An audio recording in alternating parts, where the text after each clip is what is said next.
جی ناظرین، بریک کے بعد دوبارہ آپ کو پروگرام میں خوش آمدید کہتے ہیں۔ آپ دیکھ رہے ہیں اہل خبر اور بڑھتے پروگرام میں اپنی اگلی سٹوری کی جانب پارلیمانی کمیٹی برائے قومی سلامتی کے اجلاس کی اندرونی کہانی بالآخر سامنے آ چکی ہے۔ اس حوالے سے کل army chief general Qamar Javed Bajwa نے بھی خطاب کیا، جبکہ D G I S I نے بھی بریفنگ دی ہے۔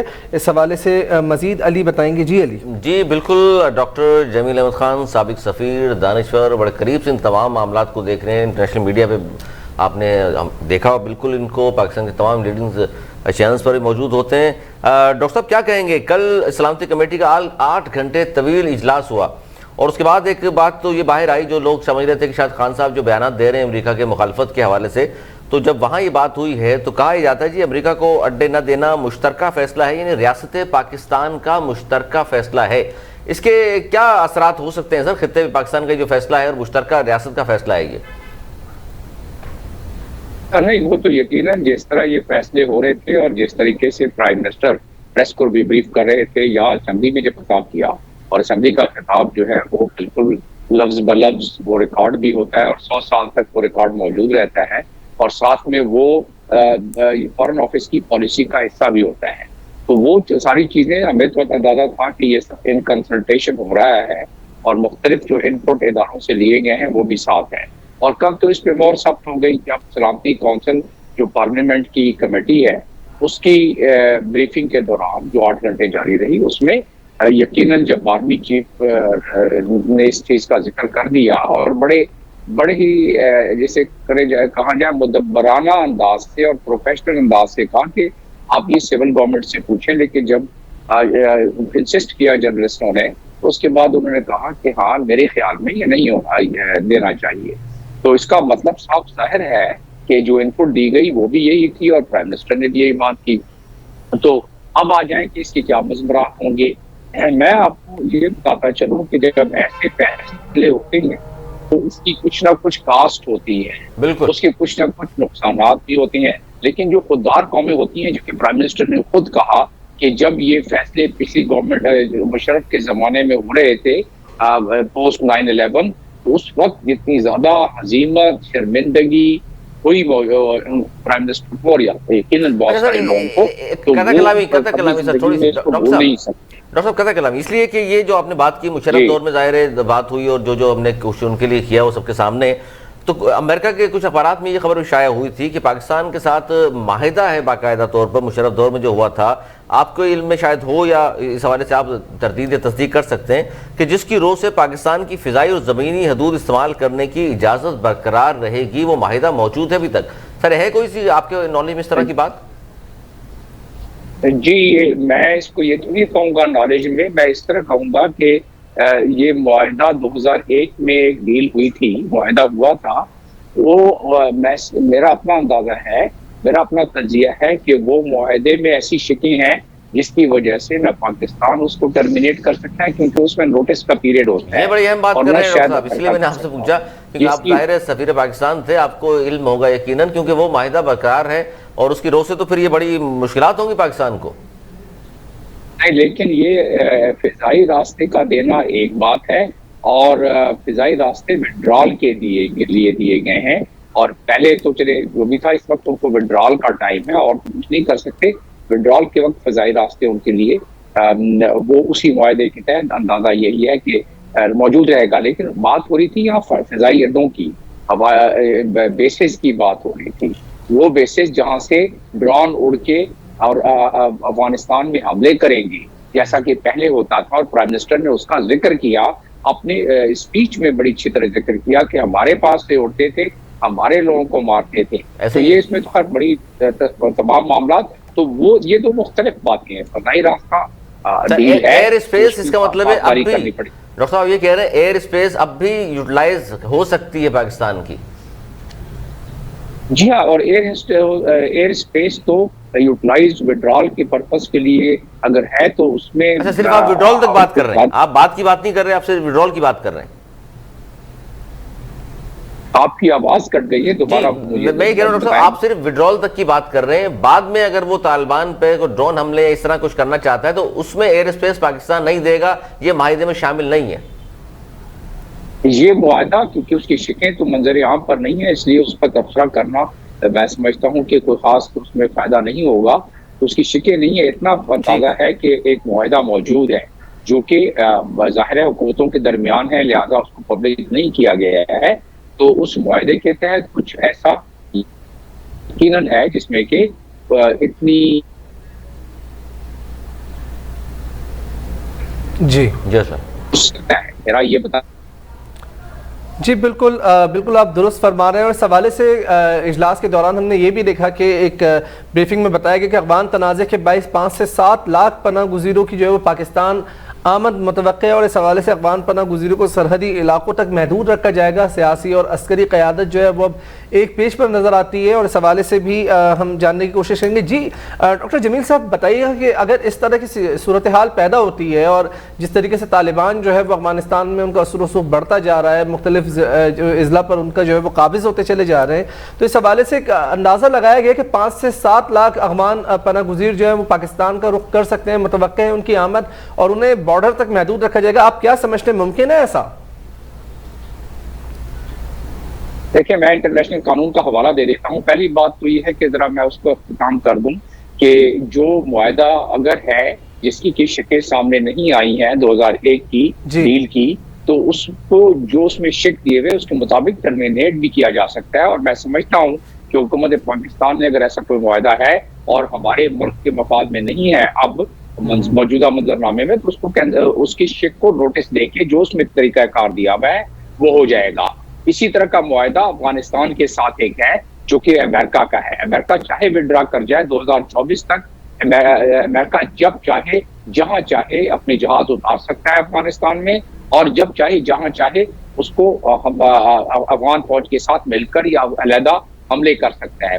وہ ان کا معاہدہ ہے 2013 کا, اور 2013 میں اگر طالبان کی گورنمنٹ آ بھی جاتی ہے بالفرض بحال, تو طالبان اس کو کینسل نہیں کر سکتے. اس میں شک موجود ہے, اقوام متحدہ میں اس کی انڈورسمنٹ ہے کہ 2 سال کا نوٹس دینا پڑے گا اس شک کے مطابق. آرٹیکل 6 ہے شاید اس میں, جو کہ 2013 کا امریکہ اور افغانستان کا ہے. میں نے اس لیے دونوں اگزامپل دے دی کہ معاہدے جب ہوتے ہیں تو اس کی پاسداری کرنی پڑتی ہے, چاہے طالبان آ جائے تبھی کرنا پڑے گا. اب آ جائیں آپ ریفیوجیز کی, آپ کے سوال پر. ریفیوجیز جو ہے وہ 7 لاکھ آپ کہہ رہے ہیں, یہ میرے اندازے کے مطابق کم سے کم ہے, کیونکہ 89 میں جب سول وار ہوئی تو آپ کو پتا ہے کہ 30 لاکھ تک آئے. اب 21ویں صدی ہے, اب سوفسٹیکیٹڈ ویپن مزید آ گئے ہیں, طریقہ کار سوفسٹیکیٹڈ ہے. ابھی سے ڈسپلیسمنٹ ود ان افغانستان شروع ہو چکی ہے آبادیوں کی, اور جب وہ پریشر بڑھے گا, لیکن افغان طالبان بھی اب زیادہ اس معاملے میں سمجھ بوجھ اور دنیا کے حالات کو دیکھ کے ہی قدم رکھ رہے ہیں. انہوں نے پرسوں اپنا ایک اعلامیہ جاری کیا ہے. اس اعلامیہ کے مطابق تمام اپنے رینکس اینڈ فائلز کو یہ ہدایت کی ہے کہ کوئی اٹراسٹی نہیں ہونی چاہیے, کوئی زیادتی نہیں چاہیے, کوئی سویلین کیجوالٹی نہیں ہونی چاہیے, جو سرنڈر کرتا ہے اس پہ کوئی سختی نہیں ہونی چاہیے. اگر سختی کرنی پڑے تو کمانڈ سے, افغان طالبان کمانڈ سے پوچھا جائے. اور دنیا کہتے ہیں کہ دنیا کے جو حقوق ہے سویلین حقوق, اس کی پاسداری نہیں ہونی چاہیے. یہ ان کا پرسوں کا اعلامیہ ہے. کافی لچک دکھلائی ہے. اچھا ڈاکٹر صاحب, میں چاہوں گا کہ ظاہر آپ کا بھی وقت کی قلت ہے, ہمارے یہاں بھی, تو میں چاہوں گا تھوڑی سی باتیں ہندوستان کے حوالے سے پوچھ لیں, کیونکہ ہندوستان کے تو 25 ارب ڈالر داؤ پہ لگے ہوئے ہیں. امریکہ کے انخلاء کے بعد 400 پروجیکٹس پر انہوں نے خطیر سرمایہ کاری وہاں کی ہوئی ہے. فوری طور پہ وہ ظاہر رابطے بھی کر رہے ہیں طالبان سرکار سے. طالبان کے حوالے سرکار تو بھی نہیں ہوئی, طالبان سے بھی وزیر خارجہ جے شنکر بھی گئے ہیں 2 بار قطر اسی سلسلے میں.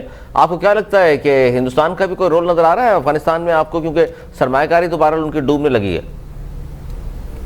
دیکھیں ہندوستان کو تو وہ اپنی حد الوسع کوشش کرے گا. بڑی انویسٹمنٹ افغانستان میں کی ہوئی ہے بھارت نے, اور بھارت چونکہ اسٹریٹجک پارٹنر ہے اور اسٹریٹجک ان کا معاہدوں میں شامل ہے امریکہ کے ساتھ, تو امریکہ بھی یہی چاہے گا کہ بھارت کا کوئی نہ کوئی رول ہو. لیکن طالبان میں نہیں سمجھتا کہ بھارت کا, اگر وہ پاور میں آ جاتے ہیں جس کے چانسز بہت زیادہ ہیں, تو میں نہیں سمجھتا کہ طالبان وہ ہندوستان کی طرف یا ہندوستان سے کوئی ایسا ان پہ نرم گوشہ دکھائیں گے جس کے تحت کہ انہیں اس کی انگریس ملے گی. تو ہندوستان کو فکر یہی ہے کہ اگر یہ جو منظرنامہ بن رہا ہے اس منظرنامے میں ان کا رول بہت کم ہو جائے گا, اور ہندوستان وہاں اس لیے رہنا چاہتا ہے کہ امریکہ کے بحث پہ وہ جو سینٹرل ایشین کنٹری کا خاص طور پر جو سی پیک کا معاملہ ہے اس کو